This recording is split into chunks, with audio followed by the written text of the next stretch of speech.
remember the big picture of all of this, the point of all of this is to be able to get the contractile cells to reach an action potential. And typically with contractile cells, we move through a graded potential to the action potential by opening up ligand-gated sodium channels.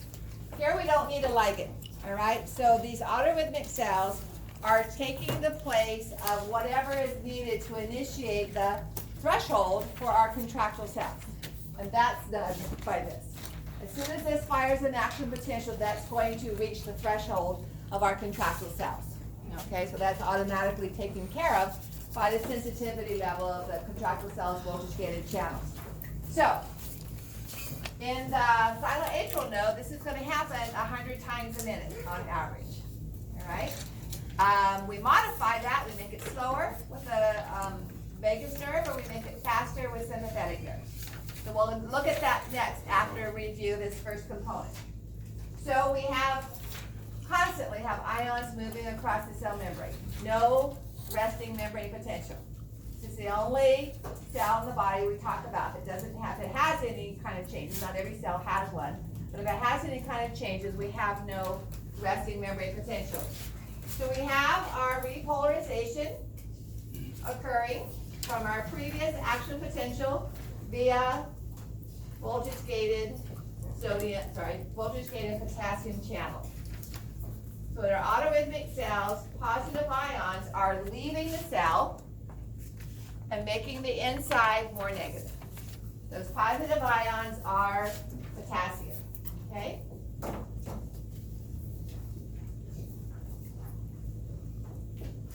And we don't talk about fast potassium or slow potassium like we do with the calcium, okay? It's just a voltage-gated potassium. We don't have any special component. When it reaches approximately a minus 60 millivolts, this is our voltage-gated component. When it gets negative enough, so the inside of the cell is 60 millivolts more negative than outside the cell, that opens our funny channels. And funny channels are primarily for sodium, okay? At this lowest voltage, sodium comes in and potassium goes out, but anything past that, we're just going to essentially say it's for sodium, okay? So these are funny channels for sodium, which is positive. So again, sodium is coming into the cell. These are not leak channels. They're not open all the time. They don't open until the inside of the cell gets to a minus 60. Then positive ions start to slowly get in. If your heart rate is 60 beats a minute, it's going to take 60 seconds to get from here to here. Okay? If your heart rate is 120 beats, 60 seconds. That would be a very slow heart rate. It's going to take 1 second to get from here to here. Okay? If your heart rate is 120 beats, it's going to take half a second to get from here to here. So this is the time it takes between heartbeats, is to move across that space. Then it takes a particular voltage to open our slow calcium channels. Okay? Also known as transient.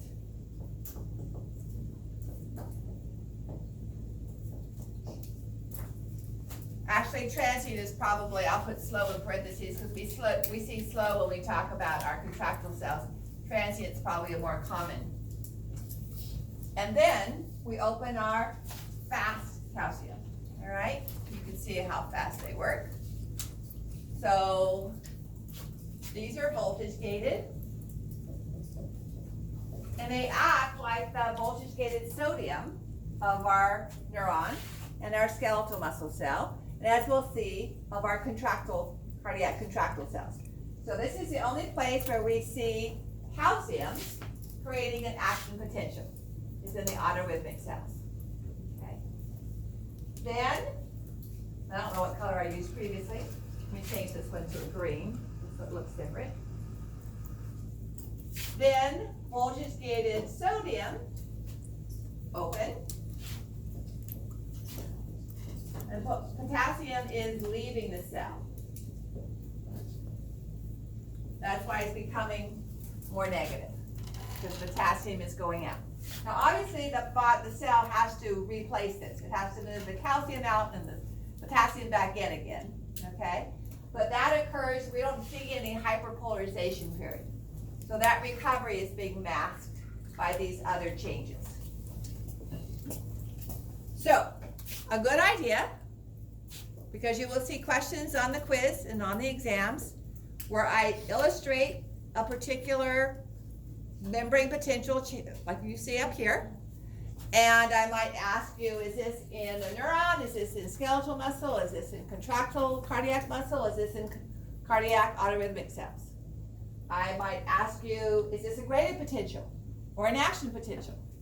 Or in our muscle cell, we have resting potentials in our contractile muscle cells. What channels are found here? What channels are causing this? Are they opening or closing? Okay, so as you're reviewing this material, make sure you create a list or a table or something so that you are thinking about those concepts. All right, so here's our funny channel, dual activation. So we talked about the fact that it was voltage gated. Okay, so it's going to take effect when it gets to below -40, but usually at -60 we can change that by our autonomic nervous system. And cyclic AMP binds to those funny channels and causes them to open more quickly than they normally might. So this will open when it gets to -60. It will also open because cyclic AMP is binding to it. If more cyclic AMP binds to it, it might open here. Even more, it might open here. Notice that if the channel opens here, we don't have to add as many positive ions because we haven't lost as many. Okay, so if we don't get quite as negative, we don't have to fill up our hole or our bathtub with quite as much water before we get to the top. So let's look at the effect of sympathetic and parasympathetic, okay? I've summarized it there, but kind of look at it a little bit more detail. So just to remind us what we're looking at here. So this is just kind of a summary. I'll let you read it, but it doesn't have anything different than what we haven't already put on it. And then we'll look at sympathetic and parasympathetic effects to increase or decrease heart rate. Before we get to that point, so this is, notice what we're looking at here. Same thing I have on the board, okay? So the membrane potential labeled 4, that would be this one here, in black and blue. Does it represent a graded potential or an action potential?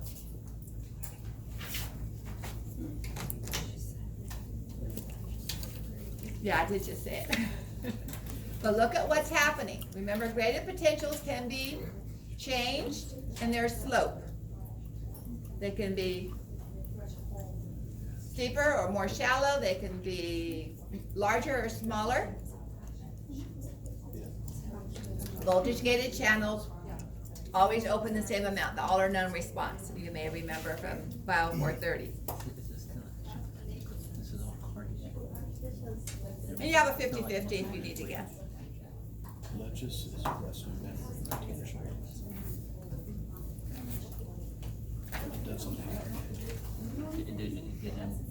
Okay, anybody want more time on number 4? Number 5. The membrane potential labeled 0 is due to which of these? And I also just said that. And it's on the board.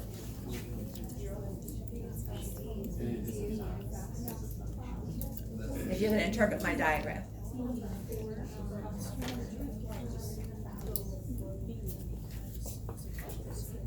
Just to make clear, we don't take the wrong impression. Oh yeah.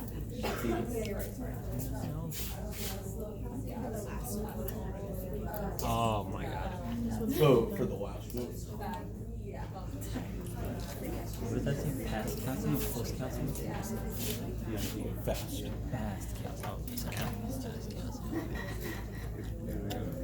What do you think this is? So do we have voltage gated sodium channels functional in that diagram? No. We do. We call them the funny channels. Okay. So the funny channels are voltage gated sodium that just takes a negative voltage to open them. And the transient calcium channels are also voltage gated because they only open at depolarization as we move partially upward. Okay?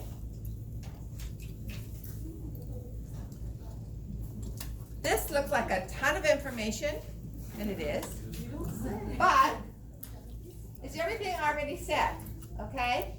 So I'm just going to leave it up there as kind of a form of reference because I want to get on to sympathetic and parasympathetic.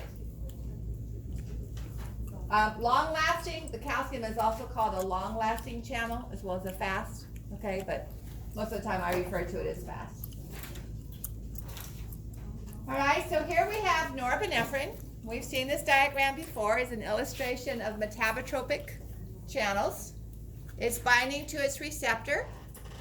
And in the heart, that norepinephrine receptor is called a beta-1 receptor. We have alpha and beta receptors for sympathetic. In the lungs, it's called beta-2, okay? But in the heart, it's a beta-1. Pharmaceutically, those two different types of channels are taken advantage of so that if you take salbutamol, which is a sympathomimetic, to dilate, vasodilate your bronchi and your bronchioles, primarily your bronchioles, it's going to cause your heart rate to go up a little bit, but it shouldn't cause it to go up a ton, okay? My husband, when our oldest son was playing soccer, he liked to be the goalie because he didn't have to run a lot. He's now a PE teacher and has done half marathons, not quite the whole marathon. So my husband would give him his asthma medication just as we were leaving for soccer practice, not because of the asthma, but to get his heart rate going because he would never run enough to get his heart rate up. It's like, that's not the published purpose of that medication, but it would make it go up a little, but it wouldn't cause it to go too fast because we have beta-2 in the lungs and beta-1 in the heart, even though they're both binding norepinephrine. So this is a G protein coupled receptor. You should be comfortable with that term. The alpha subunit separates with GTP and activates adenylyl cyclase. Adenylyl cyclase takes ATP and converts it to cyclic AMP. Sounds familiar. Cyclic AMP will actually bind to funny channels, okay, and cause them to more of the funny channels to open as well as to open earlier. And then it also causes the opening of transient calcium channels. So our funny channels are here, and the transient are here. Both of those are allowing positive ions to come in the cell. So if we open them earlier, open more of them, we're going to reach threshold faster, okay? So if we take our cyclic AMP and open up the funny channels at, say, instead of waiting until we get to minus 60, open them when we get to a minus 50, then, as I said before, we're starting here and we don't have quite as far to go. Plus, we're going to get there faster. Plus, if we add more calcium, So it wasn't. we're going to get So, It wasn't. to that threshold in less time. Like adding more, turning the faucet up higher, or using extra cups to add water to the bathtub. So we get to that fill point at a quicker time. It takes less time in between our action potentials. So without using the different colors, again, we're going to go from something like this to still going to be just as high, but it's going to take less time in our graded potential, okay? We're going to speed that up, and that speeds up our overall heart rate as we get the signal down into the heart. So this just looks a little bit more complicated. I don't give you this diagram to test you on, but I wanna go through it just because I know my tendency, if I don't understand a diagram, I just skip over it, okay? And so it is a short way. So here's the membrane of the autorhythmic cell. And here is the beta-1 G protein coupled receptor binding norepinephrine from the sympathetic nervous system. It activates the G protein, all right, the alpha subunit, which activates adenylyl cyclase, which takes ATP and converts it to cyclic AMP. And that opens, doesn't show the funny channels here, but it opens calcium channels and the funny channels. So we get more positive ions more rapidly when we get to our threshold potential faster, okay? So that's essentially what we're saying here. Caffeine. What's the role of phosphodiesterase? Anybody remember from our G protein coupled receptors? It breaks down what? Nope. Cyclic AMP. So it blocks phosphodiesterase, which means cyclic AMP levels are going to build up. All right. So my oldest son can't drink caffeinated drinks, just regular coffee, much less your high energy drinks. It causes his blood pressure and heart rate to skyrocket. Okay, skyrocket on the heart rate is a little. His normal heart rate's around 48. So, but it causes his blood pressure to go up too high. In fact, he got kicked off the basketball team because his blood pressure was too high, and he thought that was just nervousness from trying to get down from Folsom to Sac City without getting a ticket. But he's found since then he just can't drink caffeinated drinks. Okay, why do you think his heart rate's only 48? Is he the PE teacher? Pardon? Is he the PE teacher? He's the PE teacher. So he just does a lot of cardio. Yep. He has a very strong heart. Clinically, it's called bradycardia. Anything, we'll talk about this on Wednesday, anything that's less than 60 beats a minute. His dad was the same way, still is his heart rate. His dad's heart rate's about 52. When we were both teaching back in Tennessee, or actually when he was in college back in Tennessee, his dad, my husband, they would do ECGs. I'm not quite sure how. They would put on the electrodes in the doctor's office and then send the information through the telephone to where the ECG machine was read in another doctor's office, and it kept setting off the alarm because at that time it was less than 40. And they're both athletes. Okay, so even now, my husband, who is 66, his heart rate is less than, it's usually around 52 to 54. And so I'll be lying in bed, wake up in the morning, he wears one of those Fitbit things, and say, my heart rate's 54. And I'll go take my heart rate, and it'll be like 84. And I have just woken up. I haven't even got up and started moving around. So he just thinks I'm not very fit, which is probably true, but. All right, so parasympathetic. Parasympathetic is going to have the effect of increasing the time it takes to get from this point to that point. All right? So we're trying to add positive ions to get to our threshold. So the effect of the autonomic nervous system for parasympathetic is essentially to cause this to take longer. It allows positive ions, primarily it allows positive ions to leak out. Now this is the first time we've actually talked about a G protein that is inhibitory, okay? So the alpha subunits, instead of activating adenylyl cyclase, inhibit it. So we have less cyclic AMP. So we have two mechanisms of action for acetylcholine. We have less cyclic AMP, therefore the funny channels, there's fewer of them that are open, okay? They still open at minus 60, we just don't have as many. And we haven't talked about the beta gamma subunits. Remember we had alpha, beta, gamma? So these bind to potassium channels, causing them to open. Which way does potassium move? Out of the cell. So this is like pulling the plug of the tub that we're trying to fill with water. So potassium ions move out of the potassium channel, causing us to lose positive ions. Plus, we don't have as many cyclic AMP, so we don't gain sodium quite as rapidly because we don't have as many of our funny channels open, and they open later. So this affects the amount of potassium as well as the amount of sodium, causing both to build up more slowly. And therefore, since we're losing potassium and we're not getting sodium as rapidly, it takes longer to get to our threshold potential. Okay? This is probably the most difficult part of this unit, okay, as far as the physiology concept. So if you're come along with this, you may need to review some of those channels, okay? But this is about as complicated, I'm not saying we have other things, but this is about as complicated as it gets. So here's acetylcholine binding to a muscarinic receptor. You don't have to know which of the 5 it is, okay? Just it's a muscarinic receptor because it's acetylcholine. And we do the beta gamma units to open potassium, and we block the funny channels and the calcium channels. Okay?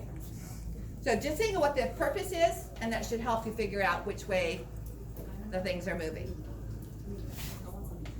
All right, so remember I said that our autorhythmic cells are connected via gap junctions to the contractile cells. So once we create this action potential, which is fast calcium ions, those fast calcium ions, when an action potential is created, are going to move, some of them at least, are going to move through gap junctions into the contractile cells. And that's going to cause the contractile cells to depolarize because they're set to have their threshold for depolarization be met by the amount of calcium ions that move into them. And then each subsequent contractile cell is also connected by gap junctions, and we just keep creating this wave of current through the muscle cells, creating a wave of contraction. So let's finish up then by looking at the contractile cells of cardiac muscle. May I race the horse?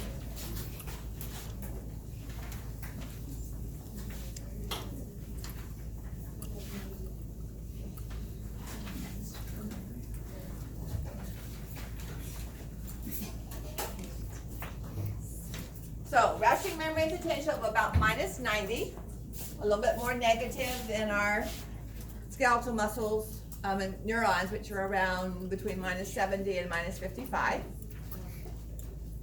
So these are the atrial contractile cells and the ventricular contractile cells, okay, that are in that branch format that we looked at. Not going to worry about that. So here is our action potential appearance for cardiac contractile cells. It's not showing all of it, so I'm going to draw another one on the board.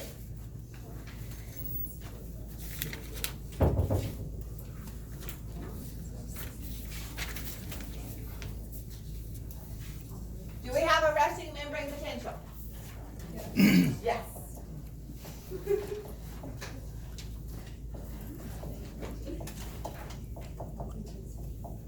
So here's our resting membrane potential.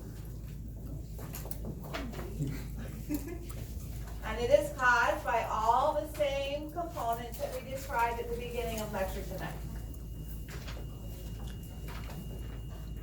The fact that we have more leaky potassium than we have leaky sodium channels. The fact that our sodium potassium pump pumps out more positive sodium than it pumps back in positive potassium. And proteins inside the cell that have a negative charge, okay? Well, all of those are contributing to our resting membrane potential, which is at about minus 90 millivolts. Meaning that to move this up to equilibrium, we have to have a current of 90 millivolts of ions flowing into the cell, okay?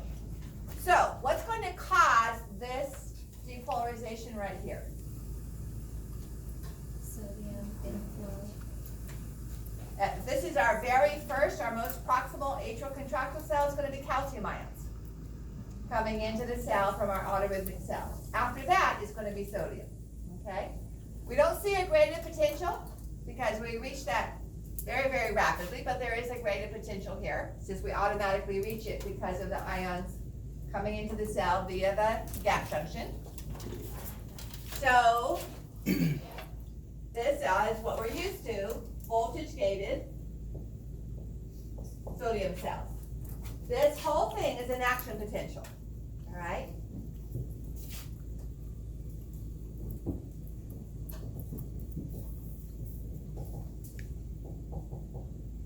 Depolarization is pretty quick.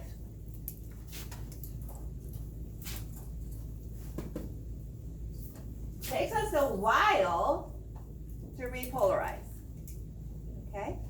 Why do you think that happens in the heart?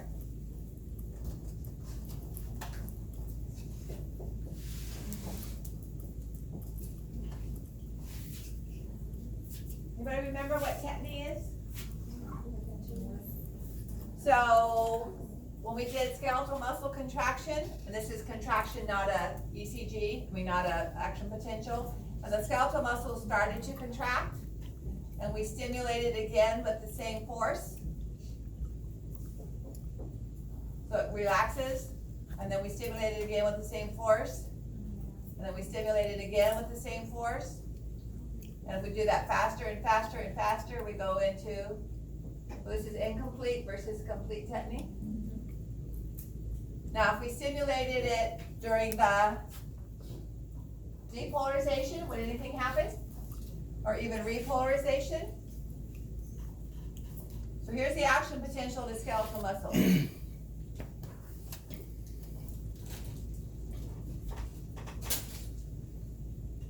you remember the term absolute refractory period? That goes until we're done with repolarization. So that's absolute refractory period, meaning if we stimulate it again, we're not going to be able to get any response from the muscle cell, okay, or the neuron. This is called the relative refractory period, when we can stimulate it and get a response, but we have to use a stronger stimuli. And then at the regular one, we just get our normal stimulus and we get a response, okay? So in skeletal muscle, we can get tetany by stimulating it over and over, very close to recovery, all right? For here, we don't even need a stronger stimulus. So as the muscle cell is starting to relax, it will respond to that same strength because it's past the relative refractory period. When we look at skeletal muscle cell, the absolute and relative refractory period are shorter than the overall period of contraction. So by the time it's relaxing, it's past its relative refractory period. When we look at cardiac muscle cell, and by the way, before we look at that image, what would be the effect of the heart going into tetany? It contracts, and then it starts to relax, it contracts again. Are we moving any blood when the heart is contracting? No, because we fill with blood when the heart relaxes. So your blood pressure would drop to 0 if the heart was in tetany, because we're no longer filling and pumping and filling and pumping. It's just pump, and even if it relaxes slightly before it contracts again, and there's no blood that's come in to pump out, all right? So the heart cannot work in tetany because its purpose is to maintain an adequate blood pressure. So skeletal muscle contraction lasts about 2 milliseconds. Cardiac muscle contraction is around, I don't know why it says 500 here, it's actually around 230 for the force of contraction, and the contraction lasts almost the same as the absolute refractory period. That is to prevent tetany. So this entire time, if I were to send another stimuli, the heart would not respond, okay? It only responds when the muscle is starting to relax, and we're past the refractory period. So we can only trigger another cardiac muscle contraction when we're in the relaxation of the cardiac muscle. So that response is to prevent that effect. The reason we have this prolonged action potential component is to prevent tetany. So this period right here is known as the plateau. This would be depolarization.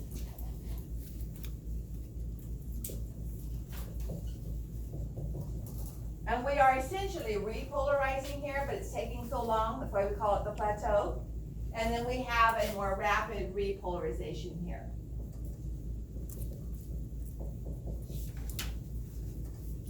So, for this period of time, this is voltage-gated sodium channels are open. This period of time are voltage-gated calcium. Which way is calcium moving? Into the cell or out of the cell? Into the cell. Okay? So calcium is moving into the cell. And shortly thereafter, potassium is moving out. And that's why we see this plateau. Because as potassium is moving out, you would expect a precipitous drop, but at the same time, we're adding positive ions. Okay, so we see this plateau, and then calcium channels close, and we only have potassium leaving. Okay? So we only have calcium here, and then we have both, and then calcium closes, and we have voltage-gated potassium. There are different kinds of voltage-gated potassium, one of which is called a rectifier, that I'm not going to talk about, okay? So if you do any reading about rectifier potassium channels, and that's when the ions go in the opposite direction, we're not going to worry about that, okay? And I'm not going to worry about fast or slow potassium channels, just voltage-gated potassium channels. So we have fast sodium voltage-gated channels opening. These are considered to be slow calcium, okay? So in our action potential for the autorhythmic, instead of fast sodium for the depolarization of our autorhythmic cell, these are fast calcium, whereas in our contractile cell, we have slow calcium, okay? So fast voltage-gated sodium, which we only have one kind is fast. Then we have slow voltage-gated calcium. At the same time, we have potassium open. Then the slow gated potassium close, and our potassium stay open until we've completely repolarized back to our resting membrane. It doesn't show a hyperpolarization, but there is a little bit of hyperpolarization, okay? So we do have a resting membrane potential, unlike autorhythmic cells which do not.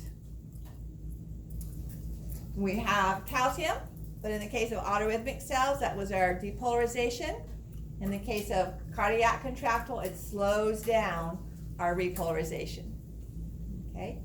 Hence, it's slow, whereas the other ones were fast. So here I have rectifier, don't worry about that, okay?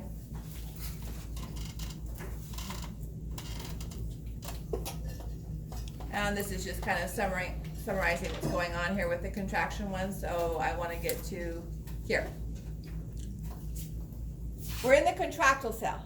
Whether we're talking about atria or ventricles, we're in the contractile cell. So the response of getting those ions through the gap junction, calcium ions from the autorhythmic cells, after that it's sodium ions, because that's what we have here, creating our depolarization. So sodium ions are going to move primarily through the gap junctions to the next cell.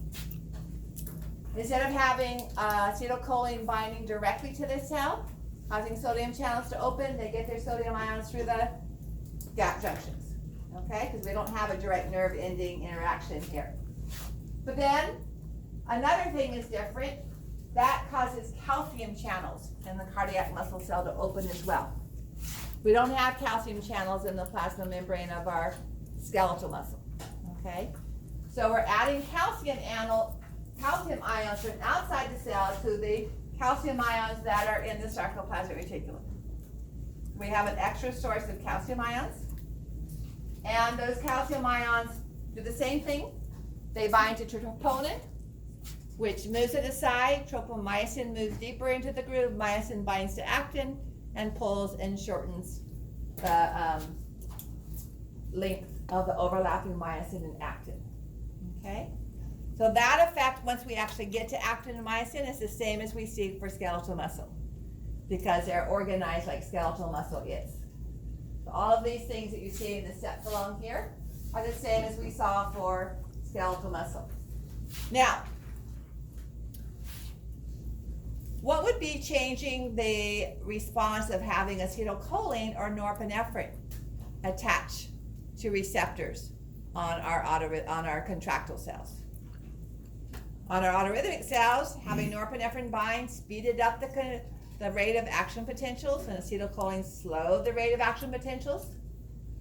First of all, acetylcholine only has receptors on atrial contractile cells. There are no receptors for acetylcholine on ventricular contractile cells. So acetylcholine will cause a little bit of greater force for the atria, but nothing at the ventricles, okay? Norepinephrine will bind to the ventricles. So, we're not worried about heart rate here. What's norepinephrine going to do at the ventricles? It's going to open those calcium channels. So we're going to get more of those voltage-gated calcium channels opening. What does having more calcium inside a contractile cell do? Larger depolarization. Larger depolarization, but what does it do to the amount of binding sites on actin? More calcium binds to more troponin, which means more actin sites are available. If I have more myosin pulling on those actin, what's going to happen to the force of contraction? It's going to go up. So it's like having more people on either end of a tug-of-war rope. You have 10 more people pulling on your end of the rope, it's going to move to your side more, okay? So the effect of norepinephrine on our ventricular contractile cells is to increase the force of contraction. Here's a trick question, but it won't be trick because I warned you about it ahead of time. What's the effect of acetylcholine on our ventricular contractile cells? Nothing. Okay? Yes? What was the effect of acetylcholine on the atria? It causes them more calcium, so it's going to cause them to contract more. Sorry, it's going to cause them to have a weaker contraction because it moves calcium back into the sarcoplasmic reticulum. So it's going to cause them to be weaker, but that's not going to affect the overall movement of blood through the heart because the ventricles are the main ones that have that role. All right, last question from your Scantron. You get 6 tonight. So the membrane potential number 2 during the plateau, all right, is due to which of the following when compared to number 3? So why are we seeing a plateau B and C. instead of this drop off like we see for She number said 3? ask this for this one, Okay. calcium. The So slow this would be calcium for this 2. one, and also would be multidated 3. potassium. This is an alternative plateau. Is there more than one answer? Just one. Yeah, I think it's C. If I put slow and fast potassium up there, then you could include the slow potassium. But I didn't, since I said we're not going to talk about that. So what causes that plateau? Okay?